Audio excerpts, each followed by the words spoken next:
అండి, welcome to Arshini creations. ఇవి వచ్చేసి వర్క్ బ్లౌజెస్ అండి. ఇవన్నీ టోటల్ మనకు సిల్వర్ కలర్ మీదనే వస్తుంది.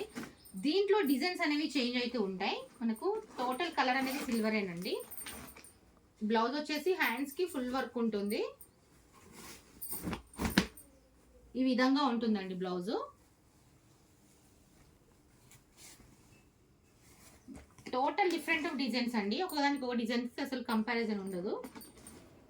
చూడొచ్చు డిజైన్స్ అనేది ఆల్ డిఫరెంట్ డిజైన్స్ ఉంటాయి. కేవలం ఈ ప్రైస్ వచ్చేసి 350 రూపీస్ మాత్రమేనండి. ఎవరైనా కావాలనుకున్న వాళ్ళు వాట్సాప్ నెంబర్కి మెసేజ్ చేయండి. దీంట్లోనే ఇంకో డిజైనర్ బ్లౌజెస్ కూడా ఉన్నాయండి మన దగ్గర. ఇవి వచ్చేసి మనకు కలర్స్ మీద వచ్చేస్తుంది డిజైన్. ఇవంతా టోటల్ మగ్గం వర్క్ అండి. కలర్ కాంబినేషన్ అయితే చాలా డార్క్ కలర్స్, చాలా అంటే చాలా బాగున్నాయి. మనకు వచ్చేసి హ్యాండ్స్కి వచ్చేసి హెవీ వర్క్ ఇచ్చేస్తారు. మనకు బ్లౌజ్ వచ్చేసి అక్కడక్కడ చిన్న చిన్న బూటా టైప్ ఉంటుందండి ఫ్లవరు. దీంట్లో కూడా మన కలర్ కాంబినేషన్స్ అన్ని డార్క్ కలర్స్ ఉంటాయండి. చాలా వెరైటీస్, చాలా మోడల్స్ ఉన్నాయి కలర్స్. దీంట్లో ఇంకో డిజైన్స్ కూడా ఉందండి, చూపిస్తాను.